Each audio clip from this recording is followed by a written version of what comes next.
Welcome to the T2 Hubcast. Join Martin, Dave, Spencer and guests as they discuss all things personal and professional development. The T2 Hubcast, brought to you by the People Performance People.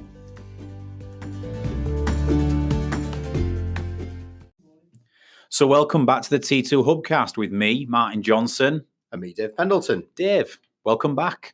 How you doing? I'm good, mate. I'm good. Spence and I have been in this morning, but we mentioned it has been a few weeks due to international travel. Yourself, You've been to Costa Rica and Poland. And on top of that, we've just been chocker with delivery in the UK. So we don't get a chance to get in as much as we'd like, right? Absolutely. But we're here. And the reason why we're here today is we're going to focus this Hubcast on a piece of work you've been doing recently with a couple of organisations. We get asked a lot about the organisational cultural element of performance, and we do a lot on culture.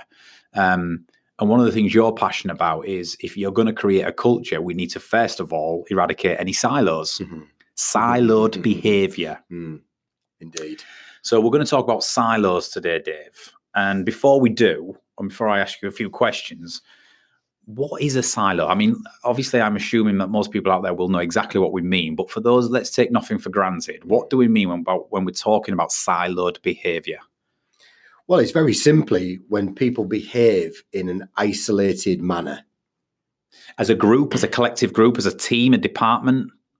All of those things. Yeah. I guess what you will probably find is that the leader of a team, the manager of a team, probably behaves that way, and then that kind of mindset filters through to the rest of the team. Like that. So let me just make an initial connection there. Siloed behaviour can be driven usually by an individual who's thinking in an individual isolated way. Yep. And if that's a person of significance or influence, like a leader, then that will cascade down to the team. Yep. And before we know it, we have a siloed department in our organisation who, to your definition, are just thinking and operating in an individual, isolated way. Absolutely. And I guess moreover, the amount of times I've done this work with businesses, we quite often find that there is a very competitive mindset as opposed to a collaborative mindset. Yeah. And that's not even necessarily where sales departments are involved, because that's the obvious candidate. But it's certainly where there are different departments carrying out different tasks. And as long as their task is done and complete, they're quite happy. And there's very little thought about how their performance impacts on the one next to them and the one next to them the other way. Yeah. So let's give a real life example of this. For example, if an organization sets their year's goals and vision around they want to reduce cost by 20%, they want to launch 2 new product sets with the aim of then enabling the sales team to increase revenue. Say that's the mainstay of the plan for the next year or so. Yeah. That then filters down into the different departments. So you've potentially got finance who are going to try and cut costs because they want to save the 20%, right? Yeah. So they're focused on what they need to do. You've got the product dev team trying to spend money on research and development and creating new products and services.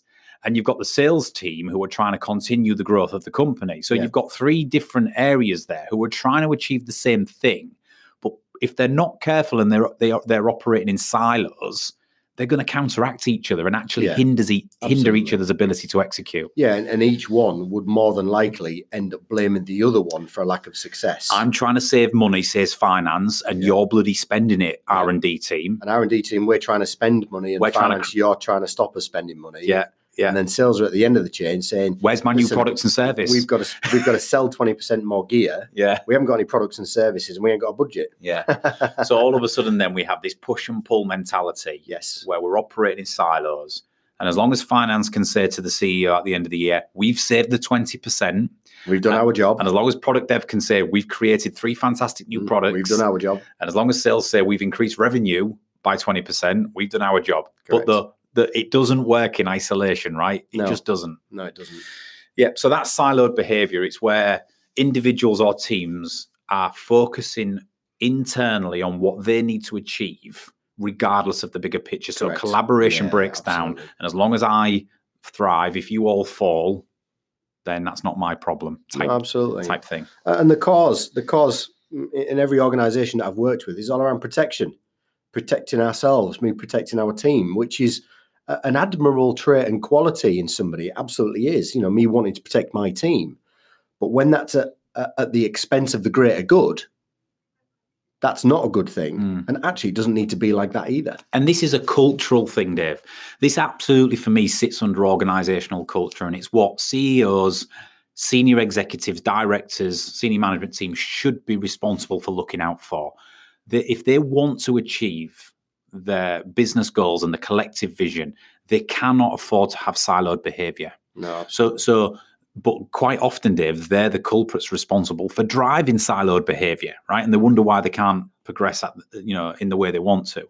So I think it's important on this podcast, Dave, if I sort of invite you in to talk about this, is I think it's the leadership team and organization's role to recognize if they have siloed behavior in their organization. And if they recognize it, to do something about it, to make the change, to galvanize the wider group and to get everybody focused on the ultimate outcome. Absolutely. And the whole is therefore greater than the sum of its parts, right? Yeah, absolutely. And you hit on a really great point about culture. As we know, cultures, there is always a shadow cast from the top. We call it casting the cultural shadow. Yeah. And whenever we try and engage in work that's going to make some sort of progress in terms of helping to assist to change the culture, we always like to start at the top because that's where we believe culture needs to be set from, right? Yeah. Now, the work that I've been doing with organizations around this sort of siloed mentality, I guess there is always a bit of denial from the top. You know, the top would say or suggest, no, it's not us at all. No, we absolutely believe in collaboration. But then all you've got to do is listen to the language that they use in communication. You look at the emails that they send out to certain departments and even their own background. Because generally speaking, people who have come into senior leadership tiers have come from certain backgrounds. So you might get somebody come from sales, from support, from tech dev or whatever else. And they always have a little bias towards that department. So they always kind of like to support that department just a little bit more than the rest. But they would deny and they would say that, no, we're absolutely all about collaboration. Yeah. But when you actually get into the truth, that's probably not quite the truth. Absolutely. So if we was to, on this podcast, discuss some tactical, sort of practical things we can do to either recognize or guard against siloed behavior, what are the big ones? What are the things we've got to look out for? Well, I'll tell you what my observation is first, I guess, before we get into that. Okay. Because it kind of made sense to me. I had one of these very rare sort of light bulb moments where we have an epiphany. The first time I was doing this work with an organization a few months ago. And, there are an awful lot of businesses out there that have vision statements, mission statements, a whole long list of values and so on and so forth. And I guess, unfortunately for most businesses, they are written and deployed by corporate externals where businesses pay a fortune of money to, and it gets printed on the reception, on the big wall. This is what we live and die by, and so on and so forth. But actually, when you ask people to reiterate what those vision, mission statements are and what the values that support them, very rarely can anybody remember them. Oh yeah, I walk past them every day. But I think it's something around something or other, whatever. Oh, I can't quite remember. Unless it's an acronym of the company name, which they've managed to shoehorn a set of values in. Yeah, which maybe, then you think, what's the what's the credibility anyway? Of that? Yeah, You've just shoehorned sayings into your brand, Sure, absolutely. So I mean, I sort of came up with a 3-point theory in terms of know, understand, and reiterate. So, do you know what the vision is? Do you know what the mission is? And do you know what the values are that the business is supposed to be working with? Do you understand them? Because it's okay knowing them, but do you understand what they mean to you as a business? And then reiterate. Can you reiterate what they are as a leader, as a senior leader, to everybody around you and underneath you that needs to be practicing and preaching the vision, mission, and values? And not yet once have I come across a business that can do that. Yeah. And for me, that's the glue. That's the glue that keeps the competition, the internal competition away, and steadies the mindset of collaboration. Yeah. If we're all pulling in the same direction, according to what the business told us they want to do. The only business I've ever known do it successfully is the one I work for, Gartner. And for such a huge organization, that's the one thing it did incredibly well. It's very impressive. Everybody knew. We used to have this thing at Gartner, and it sounds cheesy, but I'm telling you, anybody in the organization could recite it on command. Yeah. And it was called the 7 Steps, the Pathway to Gold. Mm. And the Pathway to Gold was rolled out. It was rolled out, globally to every region, and it was the 7 steps to success. Yeah. The 7 things we all had to do every single day to grow the business, to deliver to customers, etc. And I could probably almost recite them now. It was drive high activity. So this was a sales organization. Sales, yeah. So sure. it was, but we were a sales. Sure. The whole of Gartner was sales led. So it was all around that. You've got to drive high activity. You've got to put the customer first. Was number 2. It was engage customers at events. So one of the things we found is when a customer came to one of our events, they were more wowed and received far more value for their investment than the ones who didn't attend events. Sure. So it was actually one of the 7 steps of the Pathway to Gold. And it goes on and on and on. And, everybody could live by them. Everybody could recite them. Sure. And what you used to do, Dave, on a daily basis, if you was having a tough time or you wasn't achieving the outcomes, you'd look at the Pathway to Gold and you say, which of the 7 am I not doing? Absolutely. Am I not driving events attendance? Am I not driving high activity? Am I not engaging my clients every single day?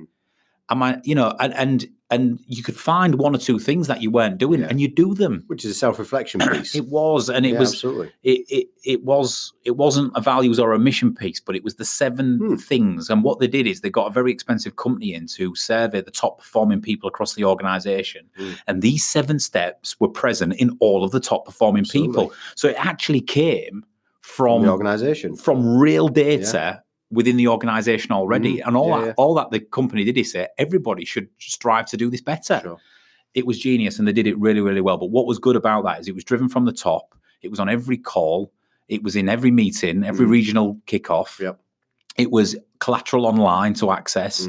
It was they created a little brand that was in the bottom of everybody's emails. Sure. It was in your face 24/7, and people were living and breathing it. And and that then galvanizes a group to achieve something.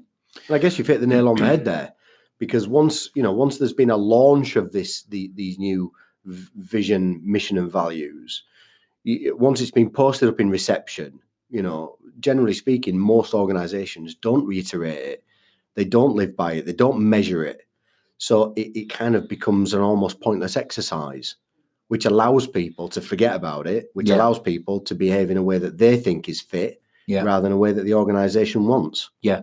I'd say the last step on the 7 steps of the Pathway to Gold was create C-level relationships. And it was always right at the top.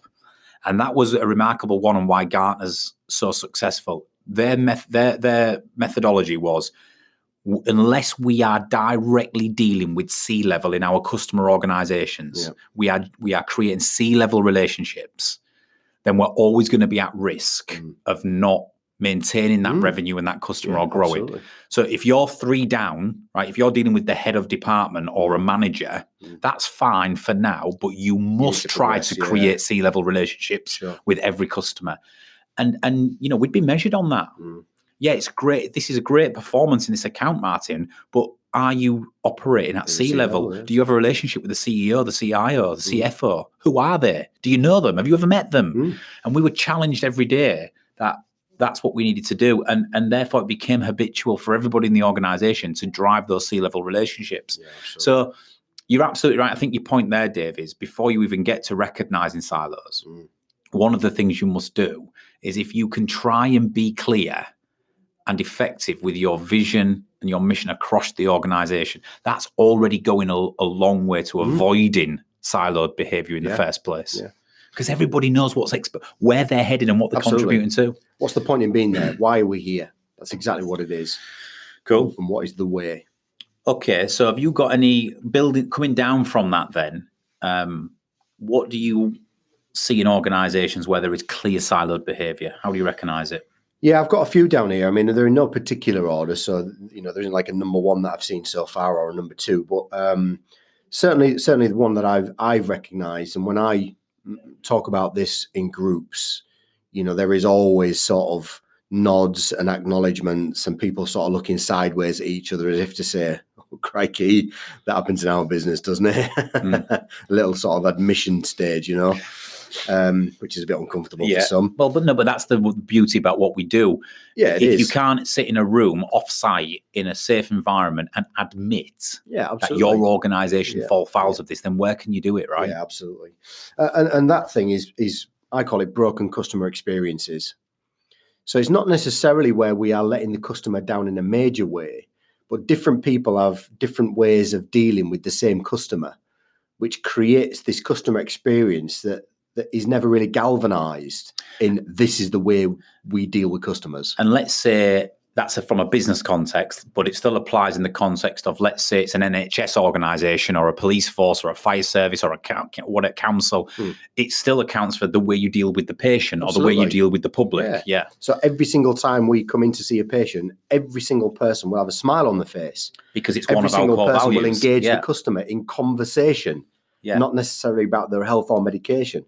Every single time we engage the customer or the patient in this case, we will review X rather than some people doing it and some people not. Yeah. So whatever it is, it's creating, allowing people to be themselves. And this is an important point, Dave. We've got to allow individuals, as we know, to be themselves and in their own behavioral style and personality style. However, we need some consistency in the approaches and the values. Yeah, absolutely. In the way we do certain things. Yeah. Which then avoids that. What did you call it? The broken customer experiences. Yeah. Consistency is the exact word that you've just used there. Consistency of approach. Yeah. And making sure that every single person deals with customers exactly the same way that fits into their own way. Yeah. i.e. their own personality. Yeah, absolutely. Yeah, sure. Does that make sense for that one? Makes sense, yeah. Yeah, okay.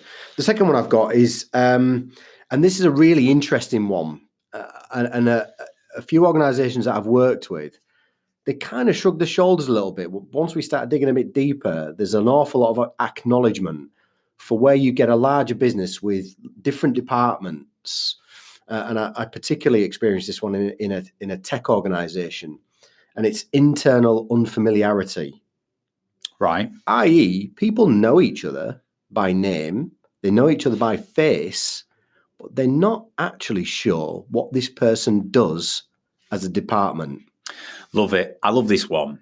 And even building upon that, some people, Dave, don't even know the person by face or name. No, maybe not. The larger the organisation, the more difficult this gets. But it's just an email address. If you are unfamiliar with people in different departments on a personal level, but also in terms of a professional level of what they actually do and what they contribute to the wider business, then you're not going to be in sync with them. You're not going to be thinking about them when you're making your decisions. Absolutely. And therefore, you're going to create siloed behavior. So it's the thing we talk about. We say it's simple, but reach out into every corner of your business and build an ally. Yeah. Find out what people do and what they can do for you. Sure. Right? Sure. And when you don't do that, you're operating without any care in the world or any thought process around how it impacts potential others. Yeah. So let me ask you a question. So on our fantastic social mastery days, where we ask people to give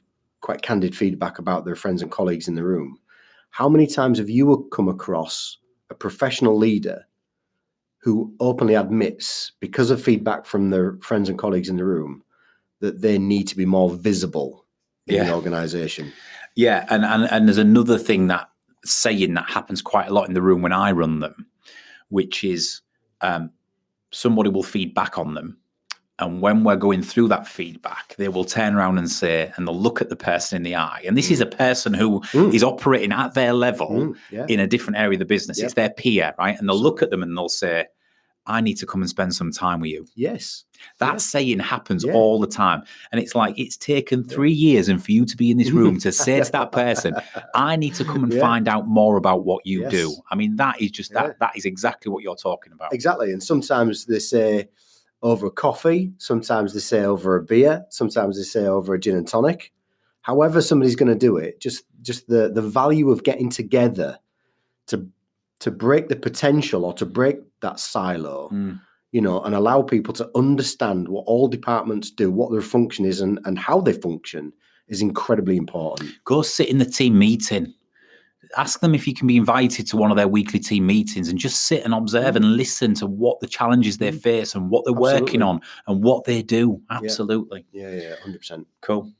The next one I've got is the old us versus them mentality. Yeah. Which we probably see in virtually every organization that we ever deal with. And you know what? Some of that is okay, you know, because as long as we're striving to achieve, that's a really good thing. But again, it's got to fit into the bigger picture and it can't hinder other departments' progress. Yeah. One of the biggest triggers of this, Dave, is when there is a falling out, a previous incident or a falling out between the leaders of each department. And what happens is, I know notorious manufacturing organizations where something's happened 8 years ago in a certain meeting between two directors of different departments. It's well known in the organization. It's quite a public spat.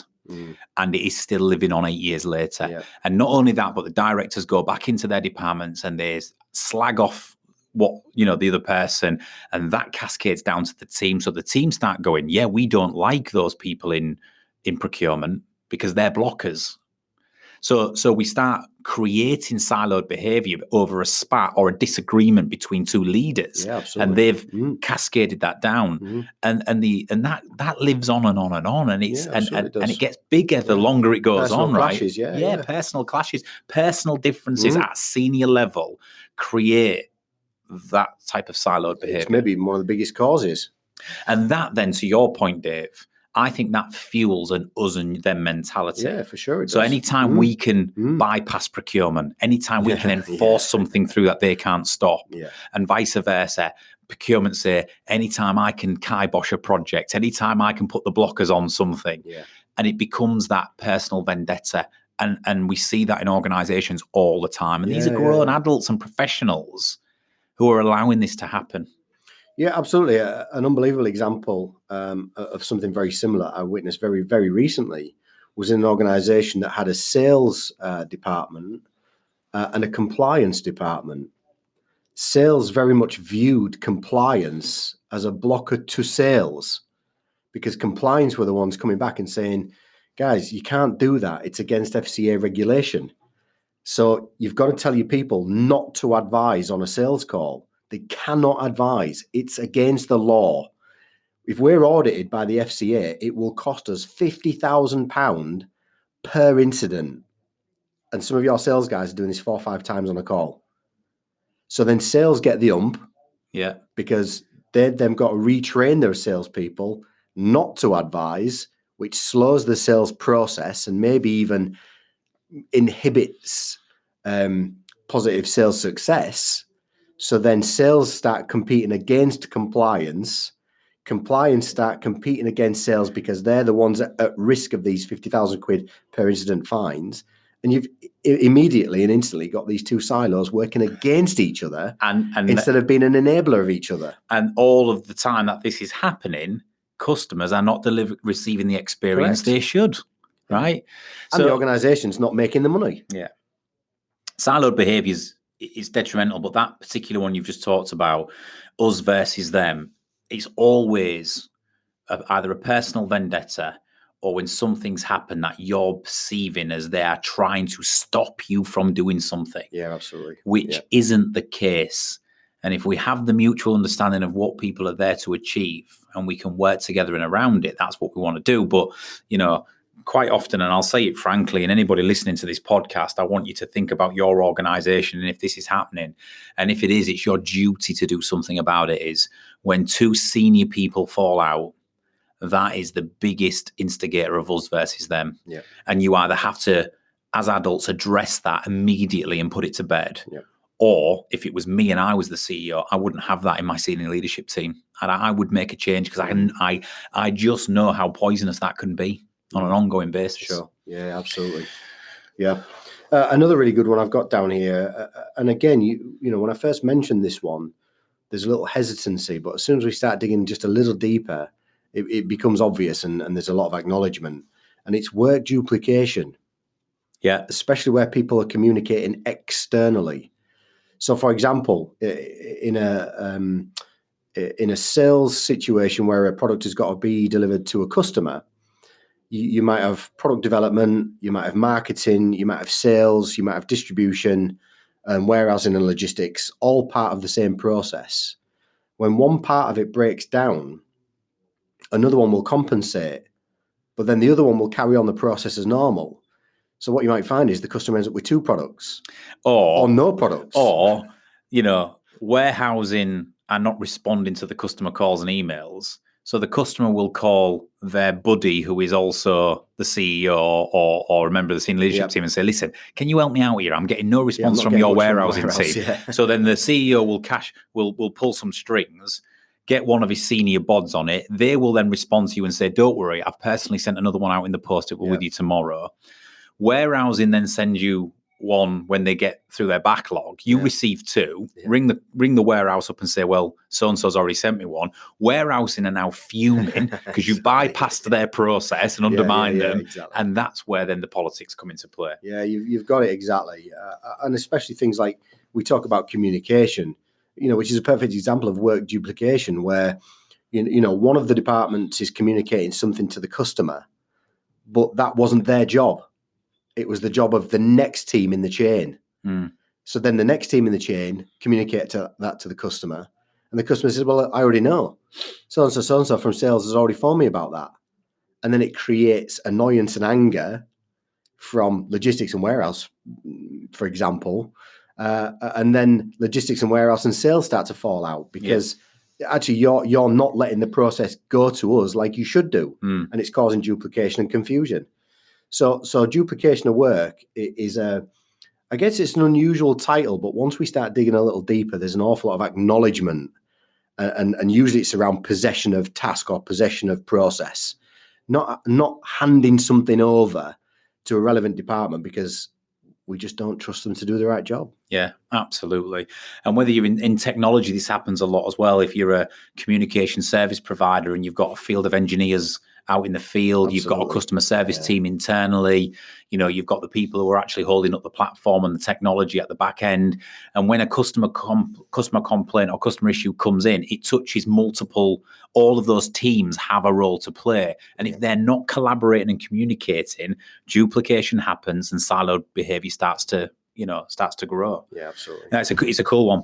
So a couple of minutes left, Dave. Some absolute cracking obvious things there, which I'm sure a lot of people listening to this will resonate, goes on in their organization. It does in every organization. And the more we can, and I think this is the thing, the more we can discuss these issues openly and honestly, without emotion and blame, and start to work on them, you know, until we do that, we're always going to have a level of siloed behavior, which is then going to inhibit an overarching culture to form, and the productivity is going to go down as a result.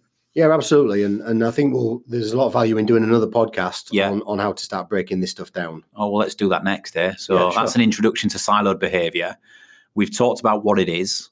We've talked about the number one thing that inhibits it in the first place, which is a lack of clarity around the vision and the mission. Yeah, absolutely. We've talked about 2 or 3 things there that, you know, you've got to watch out for that actually cause siloed behavior. Yeah. And they happen in all organizations, but it's the leadership teams, I think, ownership and responsibility to start breaking these down and improving them. And like you said, Dave, we'll probably return for another podcast and we'll talk about in depth a little bit more around what can we do about it. What can we do about it, and how do we turn the ship, if you like. Sure. Dave Pendleton, that was fascinating. Good to get you back in the Hubcast room. It's been a while. It has been a while, and we'll be back shortly with another T2 Hubcast.